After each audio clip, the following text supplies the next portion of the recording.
में धोखा खाई आशिक मिजाज डॉक्टर की पत्नी आज दर दर की ठोकरें खा रही है। योगी राज में भी पीड़ित महिला को नहीं मिल रहा है इंसाफ, खा रहे दर्द बदर की ठोकरें। दर्जनों बार शिकायत करने के बाद भी आशिक मिजाज डॉक्टर पर अभी तक जिला प्रशासन की ओर से कोई कार्रवाई नहीं हुई है। पीड़िता सालों से इंसाफ के लिए सभी दफ्तरों की धूल फांक रही है, जिसको लेकर पीड़िता ने भविष्य में अपने साथ हुई किसी भी घटना का जिम्मेदार अपने पति आशिक मिजाज डॉक्टर को ही माना है। आपको बता दें, जनपद बिजनौर के समीपुर सीएससी प्रभारी डॉक्टर सर्वेश निराला व उसकी दूसरी पत्नी अर्चना की कई वर्ष पूर्व गाजियाबाद सीएमओ ऑफिस में मुलाकात हुई थी। पहली मुलाकात में ही दोनों को एक दूसरे से बेपनाह मोहब्बत हो गई। पीड़िता की माने तो उसके पति डॉक्टर सर्वेश निराला ने प्यार को परवान चढ़ाने के लिए उसने अपने आप को अनमैरिड बताया, जिसको लेकर दोनों की मोहब्बत की कस्में खाई जाने लगी। दोनों में बेपनाह मोहब्बत हो गई। देखते ही देखते आशिक मिजाज डॉक्टर ने अर्चना से शादी रचा ली। शादी के कुछ दिन बाद अर्चना को डॉक्टर सर्वेश निराला की दूसरी शादी की जानकारी हुई, जिसको लेकर दोनों में मनमुटाव हो गया। उसके बाद डॉक्टर सर्वेश निराला का बिजनौर ट्रांसफर हो गया। प्यार को पाने की जिद में प्रेम दीवानी अर्चना सिंह ने भी अपनी नौकरी से रिजाइन देकर बिजनौर में दस्तक दे दी। बिजनौर दोनों की मोहब्बत के किस्से सोशल मीडिया पर वायरल होने लगे। डॉक्टर की प्रेमिका ने जब उसकी दूसरी शादी का विरोध किया तो आशिक मिजाज डॉक्टर ने उसको धक्के मारकर घर से बाहर निकाल दिया। तब से लेकर आज तक पीड़िता अर्चना सिंह आरोपी पर कार्रवाई के लिए अधिकारियों के चक्कर काट रही है।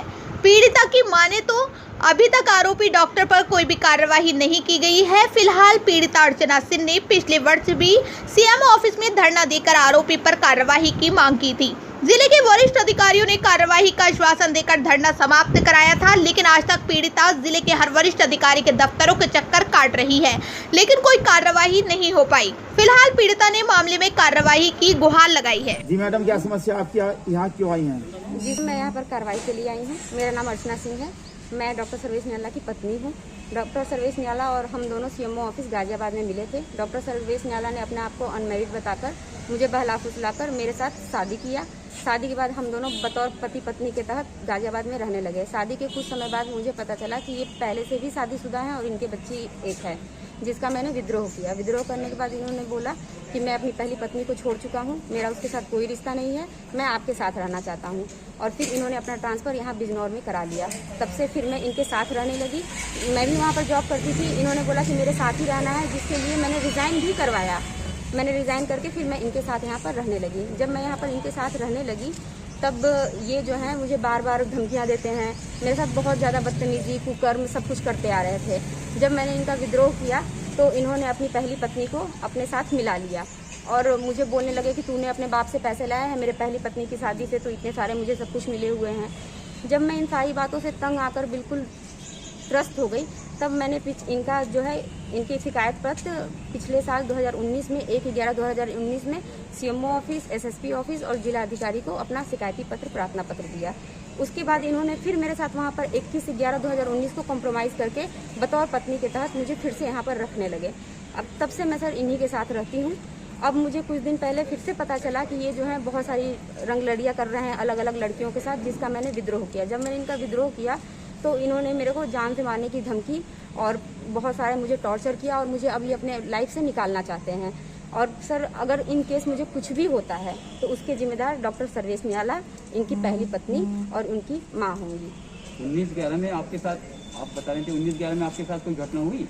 जी सर, इसके बाद जब मैं वहाँ पर से ये सब इनका मैंने रंगलड़ियाँ इनको साफ मैंने लड़की के साथ पकड़ लिया तो इन्होंने मेरे साथ मारपीट की। जब मारपीट की तो मैं अब कैंपस में डॉक्टर सील के घर पे गई, उन्होंने मुझे बचाया। जब उन्होंने मुझे बचाया तो इन्होंने उनके साथ भी मारपीट की, उनके घर में भी तोड़फोड़ की और उनके सारे बच्चों को, उनके परिवार को धमकी दी कि मेरे से जो भी कुछ होगा मैं बहुत सबको देख लूँगा, मेरा प्रशासन में ये है वो है, और उन लोगों को भी धमकी देकर ये आ गए, जिसका मैंने प्रार्थना पत्र यहाँ पर एसएचओ को नजीबाबाद में दे चुका है। लेकिन सर इतने दिन बीतने के बाद भी मेरे प्रार्थना पत्र के ऊपर कोई कार्रवाई नहीं हुई और आज मैं फिर से इसी कार्रवाई की ऊपर मांग करने के लिए फिर से आज मैं यहाँ पर उपस्थित हुई हूँ। प्रशासन से क्या मांग करना चाहते हैं? प्रशासन से ये मांग करना चाहती हूँ कि मेरे साथ इतना कुछ जो भी कुछ गलत हुआ है उसका सजा डॉक्टर सर्वेश निराला को मिले। आपकी एफआईआर भी दर्ज नहीं की गई अभी तक? जी नहीं सर, मेरा कोई भी एफआईआर दर्ज नहीं किया गया है। आपको किस चीज से खतरा है? सर मुझे क्या कहता है, अभी भी मैं जब यहाँ पर आ रही थी तो डॉक्टर सर्वेश निराला को ये बात पता चल गया कि मैं यहाँ पर आ रही हूँ। उन्होंने 3-4 बाइक पे लड़के भेजे और मेरे से मतलब बोले कि यहाँ से निकलनी नहीं चाहिए और उसका फ़ोन छीन लेना चाहिए। इन केस सर मुझे अगर कुछ भी होता है तो मेरी मौत की जिम्मेदार सिर्फ और सिर्फ डॉक्टर सर्वेश निराला, इनकी बीवी और इनकी माँ होगी। मेरा नाम विकास कुमार आर्य, फाउंडर में national chairman anti corruption bureau and welfare foundation. Doctor Sarvesh Nirala की पत्नी अर्चना सिंह आज क्षेत्रीय अधिकारी नजीवात के ऑफ कार्यालय पहुंची थी, जहां पर सीओ साहब उपलब्ध नहीं थे, वो कहीं जा रखे थे। ऐसे में वो उन्हें कहीं से हमारे ऑर्गेनाइजेशन के बारे में पता चला। तब हमारी मौके पे जो हमारी टीम है वो पहुंची है। पीड़िता ने हमारे ऑर्गेनाइजेशन से बताया कि डॉक्टर सर्वेश निराला काफी दिनों से, कई साल से बताया जा रहा है कि उनके ऊपर कुछ घरेलू इश्यू, मानसिक उत्पीड़न वगैरह इस तरह की चीजें कर रहे हैं और इससे वो परेशान है काफी। और वो क्षेत्रीय प्रशासन से भी कई बार मदद की गुहार लगा चुकी है। उनका कहना है कि 1 सप्ताह से वो पुलिस प्रशासन से मदद की गुहार लगाई, पर अभी तक एफआईआर तक नहीं दर्ज की गई है और ये एक निंदनीय घटना है और इसका हम विरोध करते हैं। और हम शासन प्रशासन से भी ये उम्मीद रखते हैं कि वो इसमें तत्काल कार्रवाई करे और पीड़ितों को न्याय दिलाने के लिए हम लोग जो भी उचित कदम होंगे वो उठाएंगे। और हम ये भी प्रशासन से उम्मीद रखते हैं, अब उनसे अनुरोध करते हैं कि अगर पीड़िता द्वारा जो आरोप लगाए जा रहे हैं डॉक्टर सर्वेश निराला पर, अगर वो सही है या उनसे कुछ भी है तो उस पर तत्काल कार्रवाई हो जानी चाहिए, उनको तुरंत निलंबित कर देना चाहिए।